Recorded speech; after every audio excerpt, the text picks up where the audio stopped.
தேவனால் மட்டும் மாற்றக்கூடிய 5 விஷயங்களை நாம் இந்த நாளில் கவனிக்க ஆண்டவர் நமக்கு உதவி செய்வாராக. ஆமேன் சொல்லுங்க பார்க்கலாம். நம்முடைய ஆண்டவருக்கு ஒரு நல்ல பெயர் இருக்கிறது, மாற்றுகிற கர்த்தர். இந்த உலகத்தில் எத்தனையோ பேர் இருந்தாலும் மாற்றத்தை கொண்டு வர முடியாது. ஆனால் நாம் ஆராதிக்கிற, நாம் கூப்பிடுகிற, தொழுது கொள்கிற, இந்த பிரசங்கிக்கிற ஆண்டவர் எல்லாவற்றையும் மாற்றுகிற கர்த்தர். ஆமேன் சொல்லுங்க பார்க்கலாம். அல்லேலூயா. ஆகவே தான் இந்த ராத்திரி வேளையில ஆமேன் கேட்கிற ஜனங்களுக்கும் வந்திருக்கிற ஜனங்களுக்கும் 2 பேரை மனதில் வைத்து ஆண்டவரின் துணை கொண்டு இந்த ராத்திரியில் சில சத்தியங்களை ஆண்டவர் நம்மளோடு கூட பேசுவாராக. நீங்கள் எல்லாம் ஜெபத்தோடு விசுவாசத்தோடு தேவனுடைய வசனங்களை நீங்கள் கவனிக்கும் போது நிச்சயம் அதற்குண்டான ஆசீர்வாதங்களை ஆண்டவர் நிச்சயம் நமக்கு தருவார். ஆமேன் சொல்லுங்க பார்க்கலாம். அல்லேலூயா. ஆகவே நீங்கள் ஒரு பெரிய எதிர்பார்ப்போடு கூட ஆண்டுடைய நாம மகிமைக்காக அமர்ந்திருக்கும் போது ஒருவேளை வியாதியோடு வந்திருந்தால் கூட இந்த ஜெபம் உங்களை வியாதியிலிருந்து சுகமாக்கும், ஆரோக்கியத்தை கொண்டு வரும், பலவீனங்களிலிருந்து விடுதலையாக்கும், சரீரத்தில் ஒளிந்து கிடக்கிற வியாதிகளிலிருந்து ஆண்டவர் விடுதலையாக்கி ஒரு பெரிய அற்புதத்தை ஆண்டவர் செய்து உங்களை சந்தோஷப்படுத்தி அனுப்புவார் என்பதில் எந்த விதமான மாற்று கருத்தும் இல்லை. ஆமேன் சொல்லுங்க பார்க்கலாம். அல்லேலூயா. இதெல்லாம் மாறாது, முடியாது என்று நீங்கள் மனதில் நினைத்து கொண்டிருக்கிற பல விஷயங்களும் இயேசு என்கிற நாமத்தினால மாற்ற முடியாதவைகள் ஒன்றுமில்லை. ஆமேன் சொல்லுங்க பார்க்கலாம். இதெல்லாம் நடக்காது, கைகூடி வராது என்று நீங்கள் நினைத்த பல விஷயங்களை ஆண்டவராக இயேசு கிறிஸ்துவினால மாற்ற முடியாதவைகள் ஒன்றுமே இல்லை. நீங்கள் நினைத்து தோற்று போய் மனம் வெதும்பி போயிருக்கிற அந்த காரியத்தில் இந்த வானத்தையும் பூமியை உண்டாக்கின கர்த்தர் தலையிட்டு மாற்றக்கூடாத பல விஷயங்களை இந்த ராத்திரி ஆராதிக்கிற இந்த இடத்துல இந்த சத்தத்தை ஒளிபெருக்கின் மூலமா எங்கெல்லாம் இருந்து கேட்கிறார்களோ அவர்கள் எல்லாருடைய வாழ்க்கையிலும் ஒரு பெரிய மாற்றத்தை இந்த ஆண்டவராகிய தேவன் கொண்டு வருவாராக. ஆமென் சொல்லுங்க பார்க்கலாம்.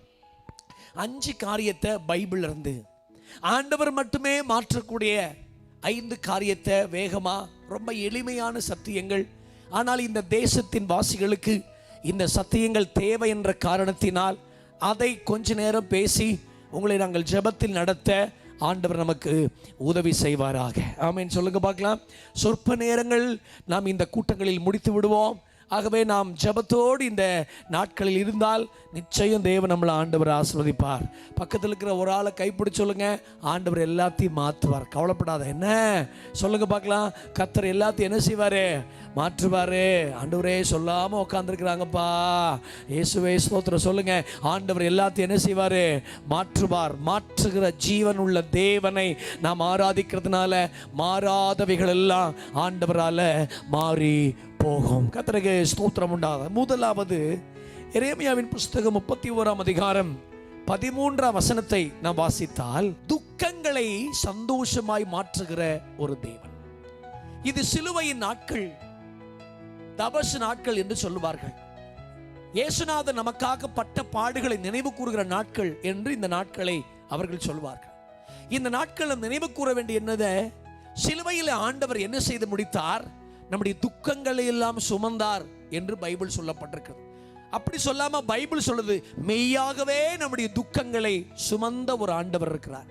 ஆலயத்திற்குள் வந்தாலும், தேவனை அறிந்தாலும் அல்லது தேவனை அறியாவிட்டாலும், ஏதோ ஒரு மனிதனுக்குள்ளே மனசுக்குள்ளே காணப்படுகிற துக்கங்கள், சொல்ல முடியாதிருக்கிற துக்கங்கள் ஏராளம் இருக்கிறது. ஆனால் சந்தோஷமா இருக்கிறது போல வெளியில காண்பித்து கொண்டாலும் அவங்க வாழ்க்கையில ஏகப்பட்ட துக்கங்கள் இருக்கிறது நம்ம பார்க்கலாம். ஆனா இந்த ராத்திரி வேளையில அப்படி துக்கப்பட்ட இருதயம் உள்ளவர்களுக்கு இந்த ராத்திரி ஒரு நற்செய்தி ஆண்டவர் அறிவிக்கிறார். அது எப்பேற்பட்ட துக்கமாக இருந்தாலும் தேவனுடைய வார்த்தை இப்படி சொல்லப்பட்டிருக்கிறது, அவர்கள் துக்கமாகவே இருக்க தேவையில்லை, அவர்கள் துக்கத்தை அவர் சந்தோஷமாக மாற்றுகிறார் என்று பைபிள் சொல்லப்பட்டிருக்கிறது. மனிதனால் பலவித சூழ்நிலைகளால், வியாதியினால், பலவிதமான கவலைகளினால் ஏற்படுத்தப்பட்டிருக்கிற பல துக்கங்களை இந்த ஆண்டவராகிய தேவன் ஒரு மனிதனுக்குள் காணப்படுகிற இந்த துக்கங்களை அவர் சந்தோஷ சந்தோஷமாய் மாற்றுகிறார். ஆகவேதான் அவர் சொன்னார், உங்கள் துக்கம் துக்கமாய் இருக்க போகிறது இல்லை, உங்கள் துக்கம் சந்தோஷமாய் மாறும். கரங்களை உயர்த்தி ஆமென் சொல்லுங்க பார்க்கலாம். இந்த ராத்திரி வேளையில இருதயத்தில் பலவிதமான துக்கங்களை சுமந்து கொண்டு இந்த கூட்டத்திலேயோ கூட்டத்துக்கு வெளியிலேயோ இந்த சத்தத்தை எங்கிருந்து கேட்டிருந்தாலும் உங்களுக்கு ஒரு நற்செய்தி இந்த ஒளிபெருக்கின் மூலமாய் இந்த சபையின் மூலமாய் உங்களுக்கு அறிவிக்கப்படுகிறது.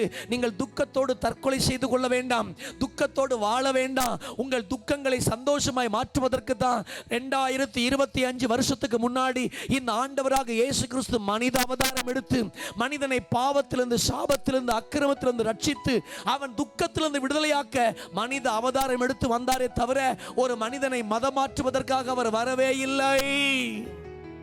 ஒரு ஆமென் சொல்லுங்க பார்க்கலாம். துக்கத்திலிருந்து ஒரு மனிதனை விடுதலையாக்குவதற்காக ஆண்டவர் இயேசு இந்த உலகத்தில் வந்தார். பைபிள்ல ஒரு மனிதனுக்கு ஒரு துக்கம், ஏன்? அவன் பிள்ளைய காணும். யோசேப்பு என்கிற ஒரு பிள்ளை செத்து போச்சுன்னு ஒரு செய்தி அவனுக்கு வந்துச்சு. ஐயோ என் மகன் செத்துட்டானே அப்படின்னு யாக்கோபு என்கிற பழைய ஏற்பாட்டு பரிசுத்தவான் பல வருஷமா துக்கமா இருந்தான். நன்றா ஜெபித்தவன் துக்கம் அவனை ஜெபிக்க விடாமல் பண்ணிவிட்டது. துக்கம் தெய்வத்தை தேட விடாமல் பண்ணிவிட்டது. துக்கமுள்ள மனிதர்கள் பாருங்களேன், ஆவிக்குரிய காரியங்களை நாட்டம் கொள்ள மாட்டார்கள். துக்கமுள்ள மனிதன் ஒரு பெரிய காரியத்தை அவனால் செய்துவிட முடியாது. கர்த்தருக்கு ஸ்தோத்திரம் உண்டாவதாக. இந்த கூட்டத்துக்கு நான் கிளம்பி வருகிற கொஞ்ச நேரத்துக்கு முன்னாடி கூட ஒரு வியாதியினால பாதிக்கப்பட்டிருக்கிற அவருடைய கணவர் வியாதி படுக்கையில் இருக்கிறார். அந்த மனைவி அவங்க போன்ல என்கிட்ட பேசும்போது கதறுகிறார்கள், பாஸ்டர் என்னால் எதுவுமே செய்ய முடியல, ஒரு பித்து பிடிச்சது போல் இருக்கிறேன். துக்கம் என்று வந்துவிட்டால் அவங்களால ஒரு அடுத்த கட்டத்துக்கு போக முடியாது. அப்படிப்பட்ட அந்த யாக்கோபுக்கு ஒரு செய்தி வருகிறது. என்ன செய்தி? உன் பையன் சாகல, யோசேப்பு இன்னும் உயிரோடு இருக்கிறான் என்ற ஒரு செய்தி. அந்த செய்தி கேட்டவுடனே பைபிள் சொல்லுது, அவன் ஆவி அவனுக்குள்ளே உயிர்த்தது.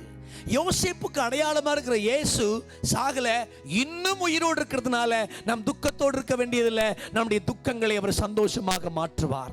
இயேசு இன்னும் உயிரோடு இருக்கிறதுனால, அவர் துக்கங்களை சந்தோஷமாய் மாற்றுகிறதுனால நாம் கவலைப்பட தேவையில்லை. அது எப்பேற்பட்ட துக்கமாக இருந்தாலும் அந்த துக்கங்களை இயேசு சிலுவையில் சுமந்து தீர்த்தார். இனி நீங்கள் துக்கப்பட்டு கவலைப்பட வேண்டியதில்லை. கர்த்தர் மேல் பாரத்தை வைத்துவிடு, அவர் உன்னை ஆதரிப்பார். அவரை நம்புகிற நீதிமானை ஒருபோதும் அவர் தள்ளாட விட மாட்டார். ஒரு ஆமென் சொல்வீங்களா? ஆராதிக்கிறவனுக்கும் தேவனற்றவனுக்கும் ஊழியர்களுக்கும் கூட பலவிதமான துக்கங்கள் இந்த ராத்திரி வேளையில். அப்படிப்பட்ட எந்த துக்கங்களா இருந்தாலும் தேவன் அந்த துக்கங்களை எல்லாம் ஆண்டவர் சந்தோஷமாக மாற்றி நம்மை ஆண்டவர் ஆசீர்வதிப்பார். ஆமென் சொல்லுவீங்களா? சரீரத்தில் நிறைய வியாதிகள், கடன்கள், மன அழுத்தங்கள், விடுதலையாக்க முடியாத இருக்கிற போராட்டங்கள், மனிதனால் வருகிற பல பிரச்சனைகள், இவைகள் யார் நம்மை விடுதலையாக்குவார்? ஒரே ஒரு தெய்வம் இருக்கிறார். இந்த உலகத்தில் மனுஷன் விடுதலையா வாழணும்னா, நிம்மதியா வாழணும்னா, இளைப்பாறுதலா வாழணும்னா, துக்கத்தை சந்தோஷமாய் மாற்றுகிற ஒரு தெய்வம் இருக்கிறார். அவர்தான் இயேசு என்கிற நாமம் உடையவர். ஆமென் சொல்லுங்க பார்க்கலாம். கட்டுக்கதைகள் அல்ல, கற்பனை கதைகள் அல்ல. ஆள் சேர்த்தா எங்களுக்கு பணம் வருங்கிறாங்களே, அப்படி கிடையாது. அது எங்களுக்கு தேவையும் இல்லை. எதற்கு இந்த ஊழியத்தை செய்கிறோம், இந்த கூட்டங்கள் நடத்துறது தெரியுமா?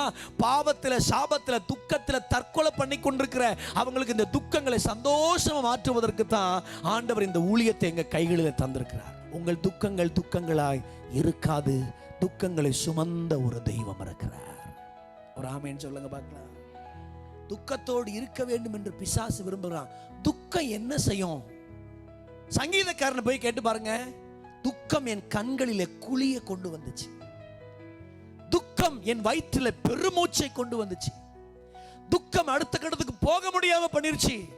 ஆகவேதான் அவன் சொல்றாரு, என் புலம்பலை ஆனந்த களிப்பாக மாறி